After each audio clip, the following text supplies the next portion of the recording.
दक्षिण कोरिया में सुबह देर हो जाता है जब जॉन वो उठता है और अपने परिवार से एक नोट को समझाता है कि उन्हें जल्दबाजी में छोड़ दिया गया था, लेकिन उसे बाजार में जाने के बजाय भोजन खरीदने के लिए उसके लिए पैसे छोड़ दिया गया था। जॉन वू के सेल फोन पर वह खिड़की से बाहर देख सकता है और कुछ भयानक है।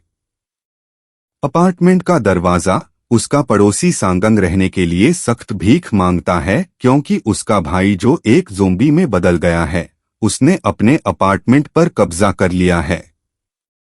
अंत में दरवाजा बंद करके जॉन वो उसे इस शर्त पर बाथरूम का उपयोग करने की अनुमति देता है कि जैसे ही उसका काम खत्म हो जाए वह चला जाए। फिर जॉन वो टीवी पर सुनता है कि देश भर में तेजी से फैल रहे एक संक्रमण के कारण लोग बदल रहे हैं। लक्षणों में आक्रामक व्यवहार और आंखों से खून बहना शामिल है, जो नरभक्षी प्रवृत्ति में समाप्त होता है।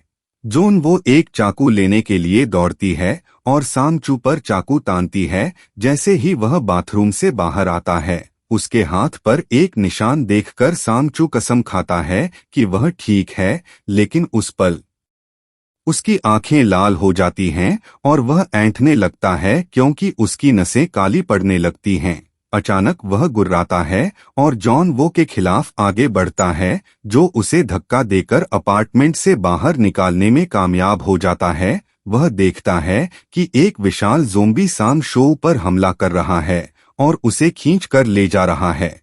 अब एच का खून अपार्टमेंट में बह रहा। रिपोर्टर का कहना है कि लोगों को 60 दिनों के लिए पर्याप्त भोजन और पानी मिलना चाहिए। जॉन वू को किराने की दुकान पर न जाने का क्या अफसोस है।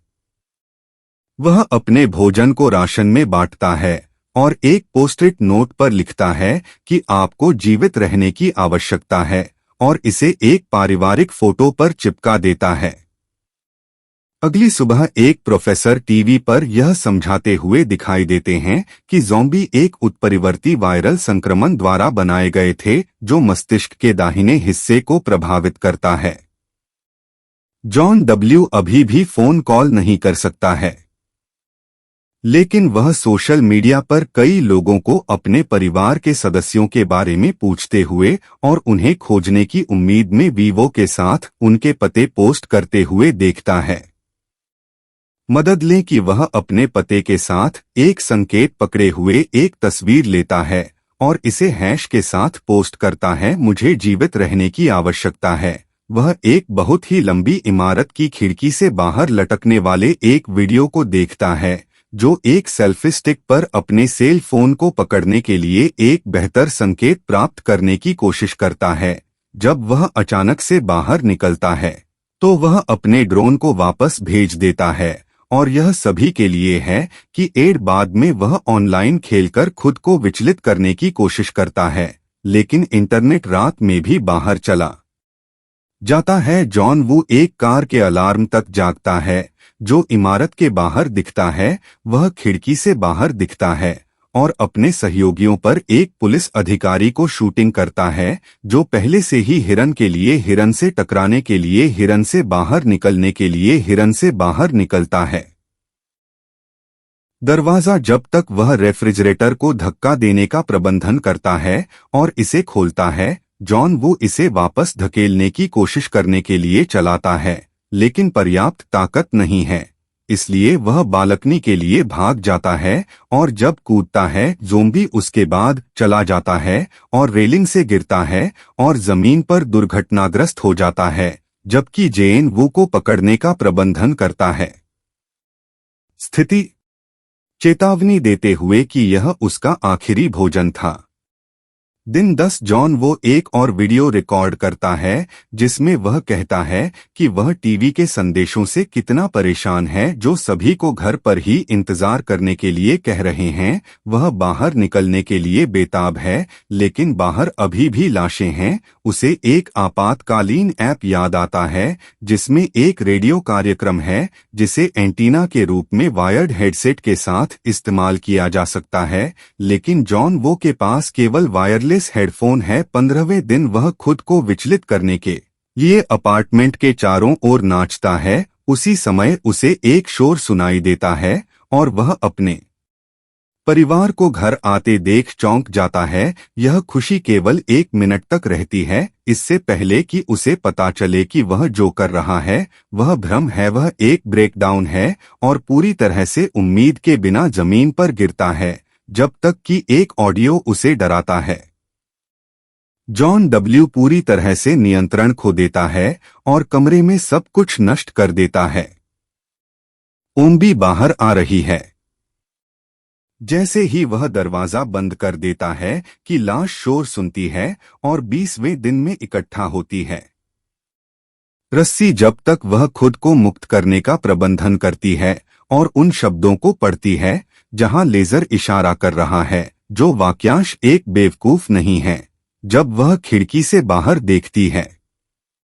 अगली सुबह जॉन वो ओवरसिप्स और केवल 11 साल की खिड़की से बाहर निकलता है और ओइन उसके लिए खेद है और हाथ के इशारों और उसके सेल फोन का उपयोग करते हुए उसे वैसे भी अभिवादन करने के लिए दिखाता है। उसी क्षण युबिन ने एक शोर सुना और कहा कि वे 7 बजे फिर मिल सकते हैं, इसलिए वह अपनी कुल्हाड़ी लेती है और अपने जाल में फंसे एक ज़ॉम्बी को ढूंढती है। थोड़ी देर बाद साहस जुटाने के लिए वह उसे मार देती है। उसी रात बारिश शुरू हो जाती है और जॉन वू और युबिन दोनों पानी इकट्ठा करने के लिए बर्तन रख देते हैं। यिन भी अपना पौधा बाहर छोड़ देती है। जब वह जेन वो की इमारत को देखती है तो वह देखती है कि अगली सुबह 8वीं मंजिल खाली है।